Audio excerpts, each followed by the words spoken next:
welcome to the Everything Considered podcast with me, April, your host. Today we will be discussing a very interesting topic, sexuality in human design. In a moment, I'm going to bring on Linda Landon, who is an expert in her field. But before I do that, I just wanted to warn you that some of what we will discuss will be a bit explicit and might not be suitable for younger viewers or listeners. Thank you for joining us today. Grab yourself a cup of coffee or tea and enjoy the show. Very, very, very nice to meet you. Hello, everyone. I have with me today, I'm very excited, Linda Landon. And we're going to be talking about human design and other things related to sexuality. But first, I want to hear a little bit about Linda, her background, and what she does. So, Linda, welcome to the show. Can you tell us a little bit about yourself? Oh my gosh, Amber, I don't even know where to start. I could tell the story of how I found human design or it found me. Okay. Sure. Would you like me to start there? Sure, absolutely. And then we'll weave in how you're doing what you're doing, because I think it's something that is not being done a whole lot. And Yes. I want everyone to hear about that. But go ahead and tell me about it. Okay, so there's kind of two stories. So the first story is around 2016. I was introduced to human design by Robin Wynn, who's another one of our co-authors on Stop Overworking, Start Overflowing. Yes. And I checked it out and I read your story, and it's very similar to your story. Like, the one human design type I never wanted to be is the one that I am. Yeah. And I was blown away because I learned that everything I'd been doing up to this point in my life was wrong and not working for me. And that made total sense because I kept pushing and, like, with my business and getting to a certain level of success, and then just losing it and burning out. So I, like you, yes, burned out many, many times. And now that I'm learning to be a projector, and particularly a 5/2 projector, which is really interesting, I've learned to live by it's like what would I say? My mantra is rest, play, and then do a little work. Or another way to say it is to follow my pleasure. Oh, I like that. So that is very tied into how I approach working with couples and sexuality. Okay. And oh my gosh, there's such a journey around that. When I was in my 20s, 30s, 40s, I thought I was frigid. I'm just going to say that. I was able to get turned on, excited, and really attracted to people. But when it came to sex, particularly penetration sex, you might want to warn your audience. This could get a little, explicit. Right. Is that okay? That's fine. I'll put that in the I'll put that below and also in the intro for sure. Yeah.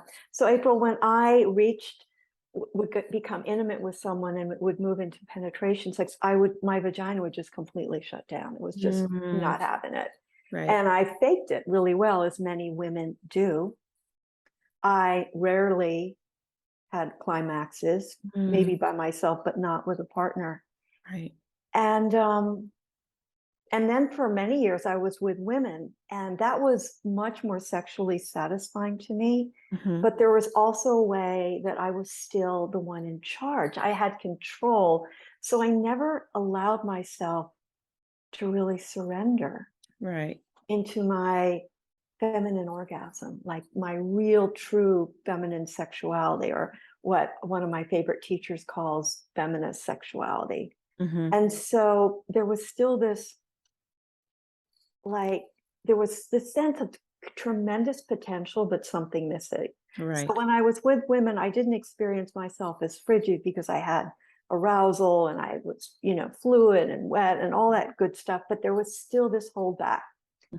And then in my early 50s, I entered into a period of celibacy, and I didn't even know. I didn't even know that was what I was going to choose. It just sort of chose me. Right. And so for years, I was not in relationship, and I was exploring sexuality. I explored tantric sexuality.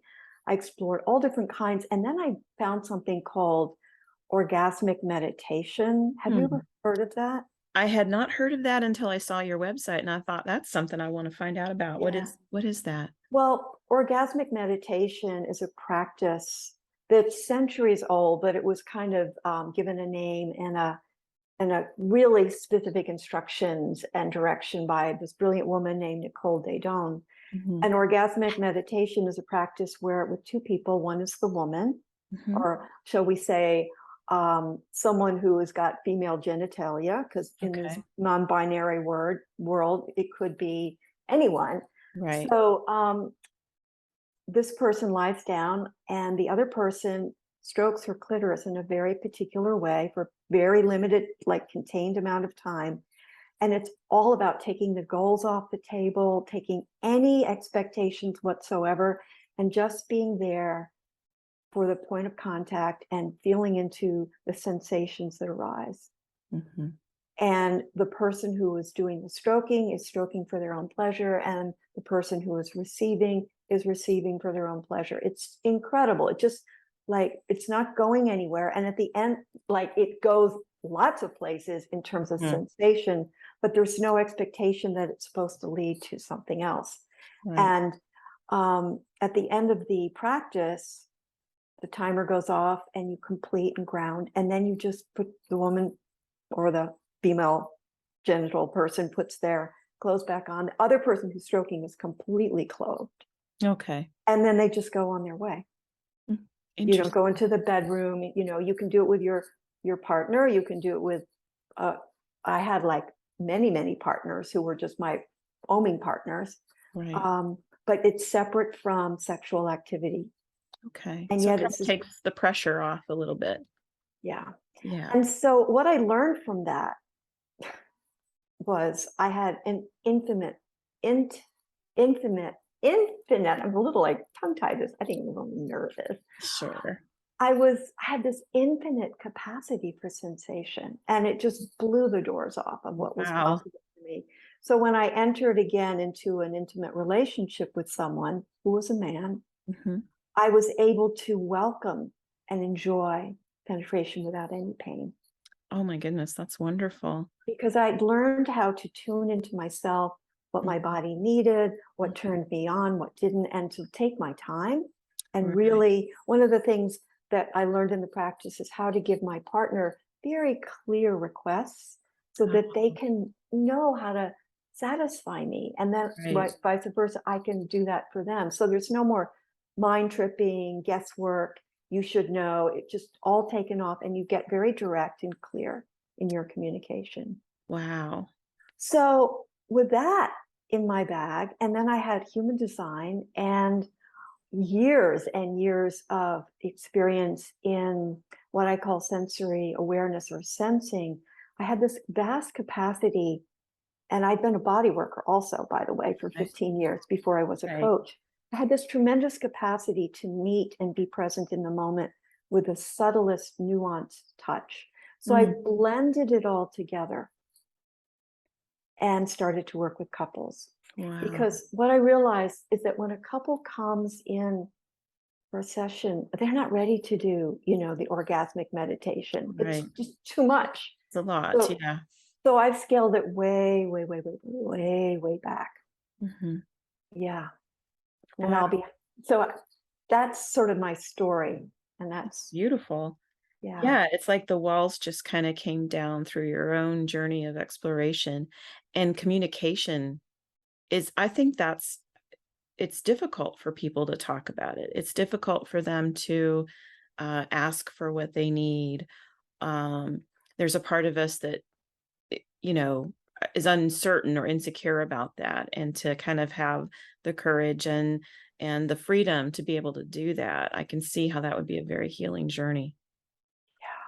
And one of the things, I mean, what you're speaking to is so true for everyone in this culture, male, female, trans, gay, it doesn't matter, but we aren't taught that it's okay to go into ourselves and discover who we are, what Right. brings us pleasure, let alone how to ask for that. Yeah. Yeah. And so that's a big part of the practice. And of course, as you can imagine, human design supports that.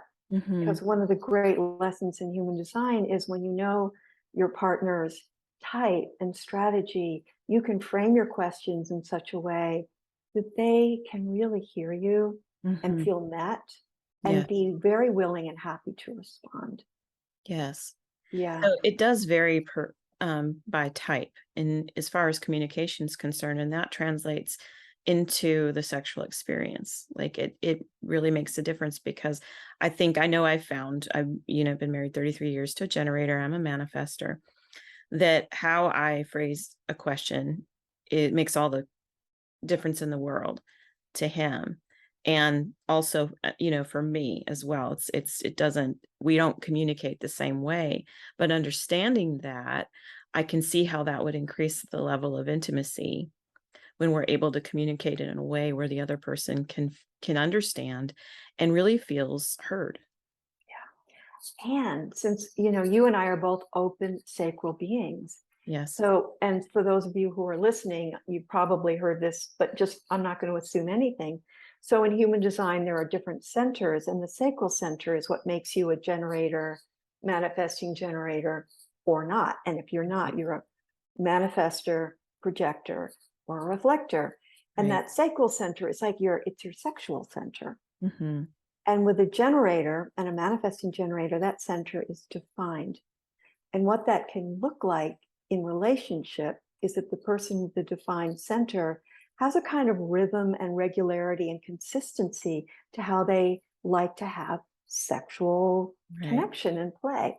It Right. might mean they like a certain position or a certain time, or there's just a certain rhythm that's consistent and I don't want to say sort of predictable, but also very reliable for them. Mm-hmm.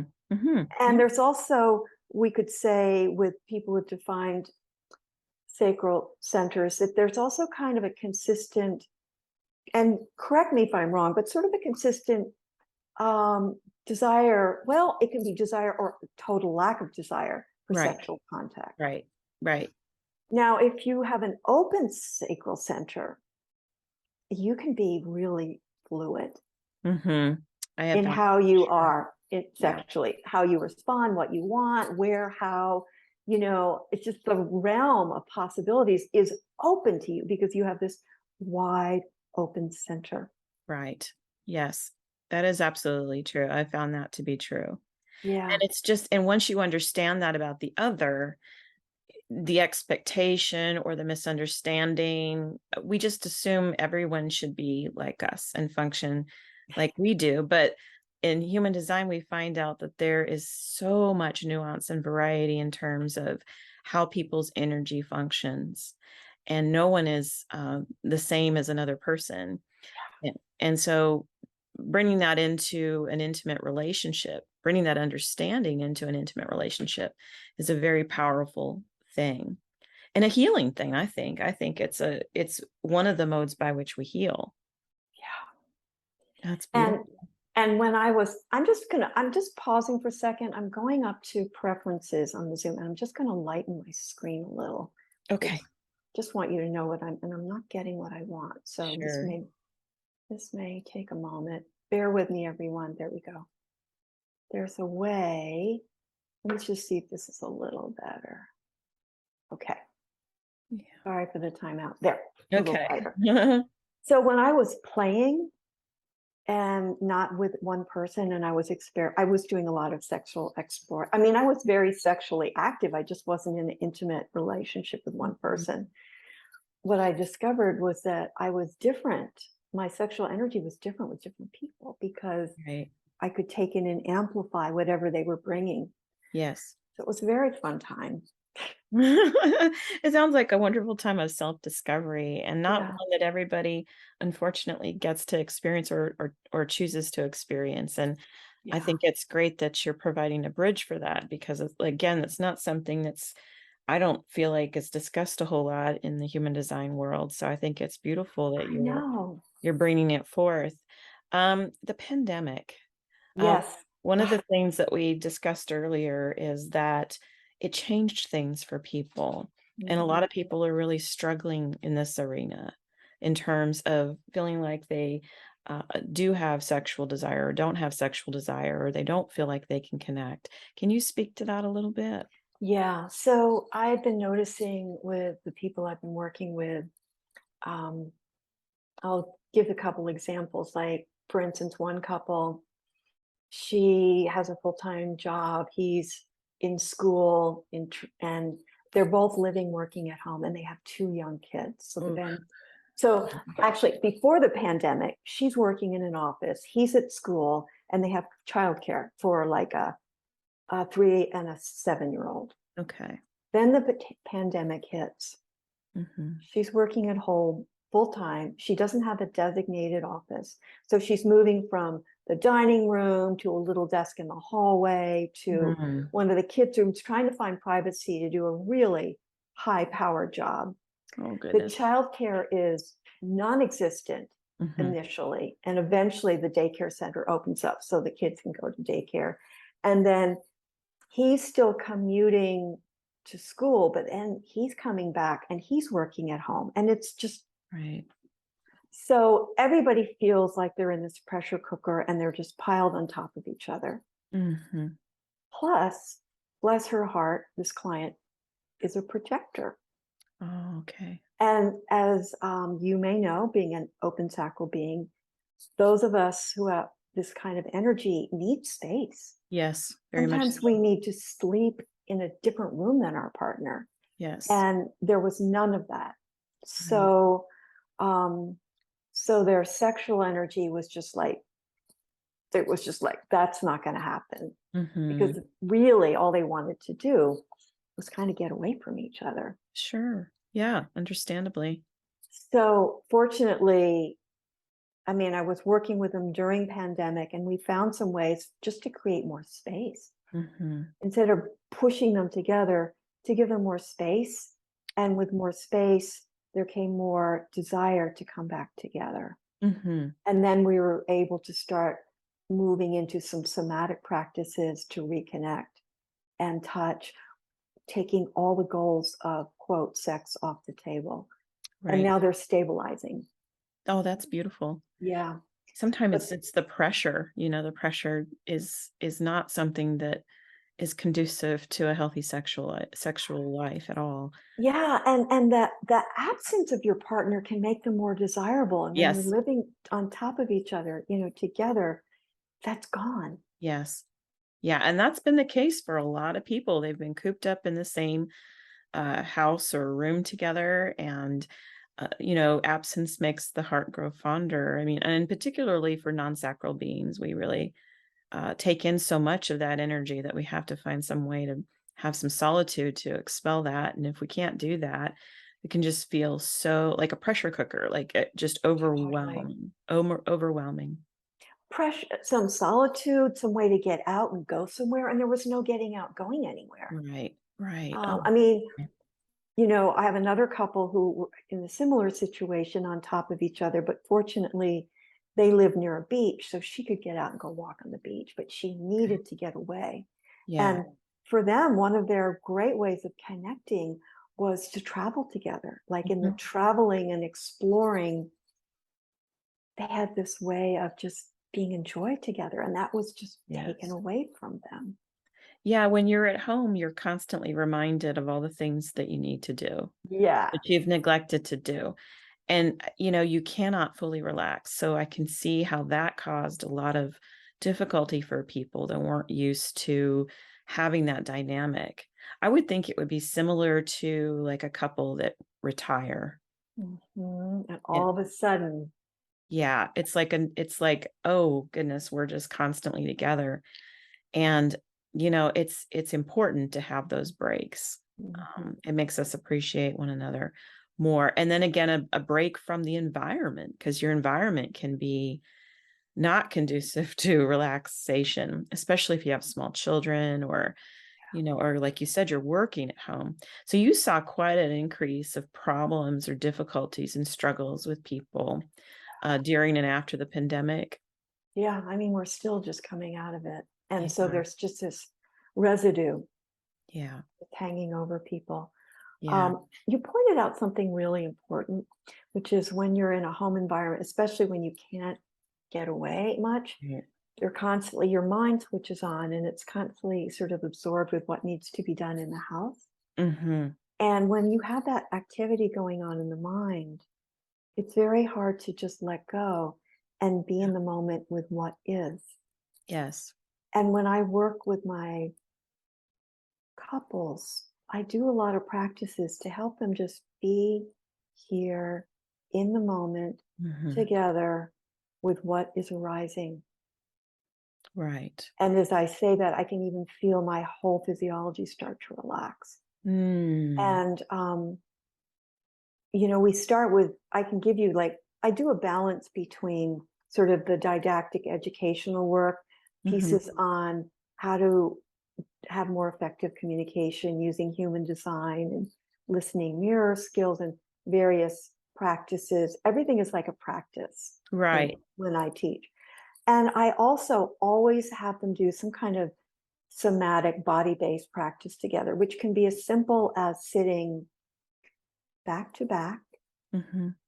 not touching, just each person tapping into their own body, their own breath, the ground under them, Mm-hmm. the floor under their feet, and then slowly bringing their backs together, or even before that, sensing the presence of the other, and Mm. then slowly bringing the backs together, feeling the warmth, whatever arises, feeling the sensation of that, the Right. emotions that arise, and then moving separate, and then variations on that, Mm-hmm. all nonverbal. Mm-hmm. Right. And then at some point, I teach them how to do very simple communications like, can you lean a little less or a little more? Or, and then as we develop very, very, very simple ways of making requests, we cultivate more complex somatic practices together that they can weave in. But Okay. in doing this thing happens and you can see it. Like I work virtually and I see it on the computer screen. Their whole physiology starts to soften. Their Mm-hmm. faces change. Their voices drop. Mm-hmm. They become softer in Mm-hmm. their speech and how they see each other. Mm-hmm. And we do a lot of that before we even embark on any kind of practices that involve sexual genital contact. Right. Because sex doesn't start at the act, and that's, I think, where there's a lot of confusion in our culture. It's something that happens way before any of that even occurs. And I think if we can wrap our head around that and do what you're saying, which is to be really fully present, uh, it'll make a huge difference and to communicate. And so these communication styles are very different. So if I'm a manifester, which I am, and my partner is a generator, which he is, um, what's that dynamic like in terms of us communicating more effectively together? Well, I'm sort of curious what you have learned so far. Like, I mean, what I'm guessing you already know is that if you want something or you like something, you let your partner know. Hmm. I And what's inform him. you inform him. And what's really important with what I call making requests is that you do it in a loving kindness based way. Right. You put in something that's like a gentle affirmation or encouragement. Hmm. Like that feels really great. Can you just do it a little more, or stay a little longer, go a little deeper, or Right. but for you, you would just say that feels really good. Do more of that. You don't even have to make it a question. But Right. wait a minute, he's a generator. So you do say, can you do a little? So Yes. you can blend the informing with the yes, no. Yes. And be gentle about it in the way that I speak, because I think that's the other thing too. We think our partners should read our minds Hmm. or that they will like what we like, and that's not always the case, is it? And I think that's where the communication is so very important. We like to think we know what they like, and maybe we do to a certain extent, but we can always improve upon that. I mean, and it's not to say anybody's doing anything wrong or not well. It's just not really possible to like get in another person's skin and fully understand what they enjoy or what they don't enjoy. And what I always like to hold as a possibility is that you may know what you like, and there may be more. Right. So you think you know what your partner's likes, and maybe you do, but there may be so much more for them to explore and tap into. Exactly. And we're Yeah, still learning about ourselves. I mean, it's a lifetime journey. yeah. You may not know that you like something until further down the road. You just kind of discover it like a hidden treasure or something. And that was my experience and my exploration during that time of, when I say celibacy from an intimate relationship, but I Mhm. was discovering ways of being in contact with people sexually and just in communication and other ways that were just like I had no idea that was available to me and that would bring me pleasure and that would be fun. It was just like all the time, just discovery. And I think that's another thing I like to bring into a partnership is that help them re-enter that place of discovery and adventuring and Mhm. excitement and learning about each other, like being open and curious, Right. which is a very, very, very important part of communication, deep listening, is Yes. going into that space of curiosity. Yes. I think and that makes it an adventure, doesn't it?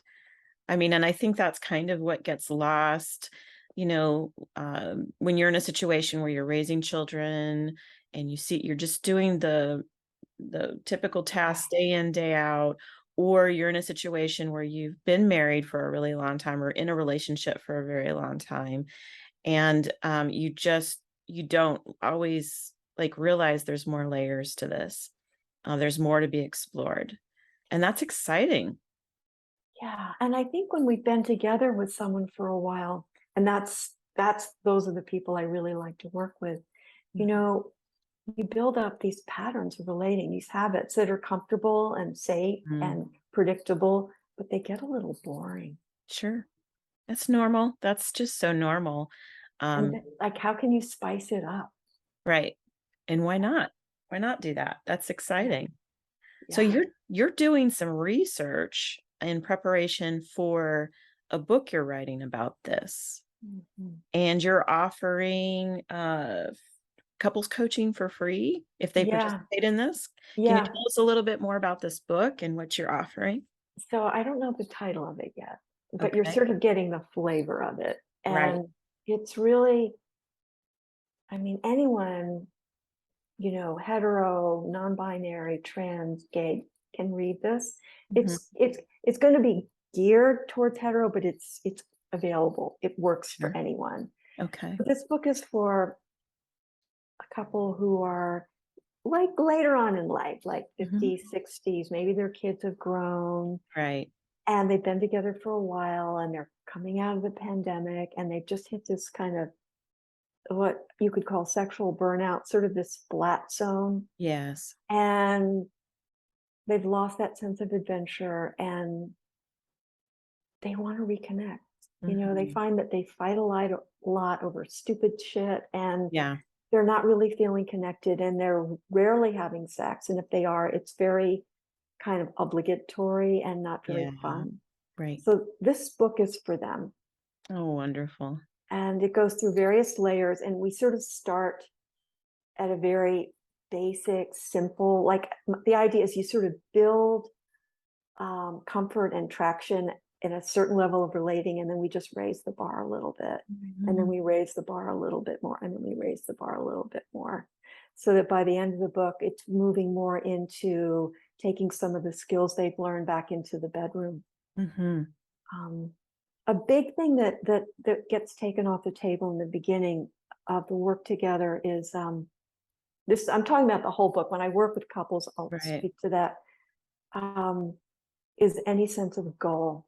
We're going to take goals off the table and we're going to Good. open up to presence-based sexuality, presence-based sensuality, just Mhm. tapping into what feels good. Nice. I like So, so that's where the book is going. And then for the research, I mean, I've worked with couples, but I would like to work with more couples and I'd like to work with some who are coming off the pandemic. it. So I'm Mhm. offering three 75-minute coaching sessions and it will get you started. It's not going to take you through the whole book. Okay.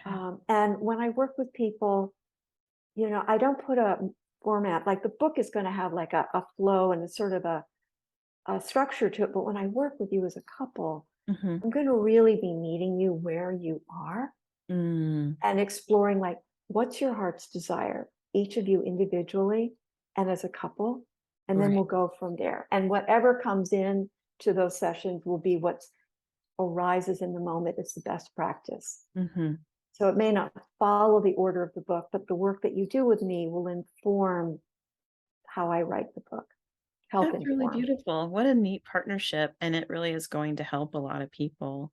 And it's very exciting. And I love the fact that you're not approaching it with a goal in mind. I mean, that just hearing you say that makes me relax. There's something so heavy about we have to get to the finish line. We have to accomplish this thing. I mean, that's just not the way. It just doesn't feel natural that way. So I love that you recognize these things. You sound like you are a brilliant observer of human nature and behavior, and you really tapped into something very special in terms of its connection to human design. Yeah. How sexuality is really connected to how our energy is very individual. We're not cookie cutter versions of one another. And as our teachers like to say in human design, we're all like exquisite puzzle parts and we Yeah. all fit together and we all need each other. Yes. And I really believe that two people come together because there's this way that they're meant to fit, but Yes. it's not cookie cutter. No, this is very revolutionary, and I'm excited about this. I will definitely be getting that book because it sounds fascinating to me. Oh, And thank as a you. projector, I mean, you're really here to do that work, and it's Yeah. beautiful, really beautiful. So, I don't want to keep you all day, Linda. I know your time is very precious, but I have one more question for you. And it's Hmm. a question that I ask all my guests, and there's no right or wrong answer. If you could live at any time in history, when would that be and why? I'm going to say now Okay. because can I say a little more? Yes, a little more Please to that. do. Yes, absolutely. Um, in the last 2 years, using human design and also another system called, have you heard of astrocartography? Yes. Oh, So that's interesting. I explored, when I opened to human design, I opened up so many possibilities for myself. And I was living in Los Angeles and I was not happy there. Mm, So I took years actually to explore using human design and astrocartography, which is a way of mapping where mhm. on the planet is a good place for you. And I discovered Asheville, North Carolina. And 2 years ago, I decided to move here when the pandemic had just started, Oh, wow. and I did it. And as a projector, which was major, and I did it solo with the help of my fur family. And I am here in this beautiful home overlooking the mountains in the Mm, country. And my heart is so full. And yes, the world is a mess. And I'm so happy I'm here. So I feel like I need to be here now because there are things that I have that are offerings that will come through me. And right. this is a really pivotal time. And you know that in terms of human Yes. design, we're going through a huge change. Yes, we are. Yeah. And I think this is the time. I don't want to go back and I Right. don't want to skip over. I love that answer. That's perfect. And we're neighbors. I'm only about 4 hours from you, so 4 or 5. Yeah. You are in, Georgia. that's Yeah. Yeah. Yeah. So not too far. Well, that's exciting. I'm excited for you, and I'm excited for those that are going to find you and really benefit from what you've learned and what you're giving. And I just thank you so much for being courageous right. and really connecting the dots. I think this is needed. So thank you, Linda, so much. Um, to find you, I've got all of your relevant information, and what I will do is post that underneath this video. But listen, you guys, if you want to get in on this, you might want to do it soon. Yeah. Because I think once this goes out, she's going to get busy. And and we'll have plenty of people for research for her upcoming book. So thank you, Linda, so much for being with us. And thank you to everybody for joining us. And I appreciate you, and we'll see you next time. Bye Thank you, now. April.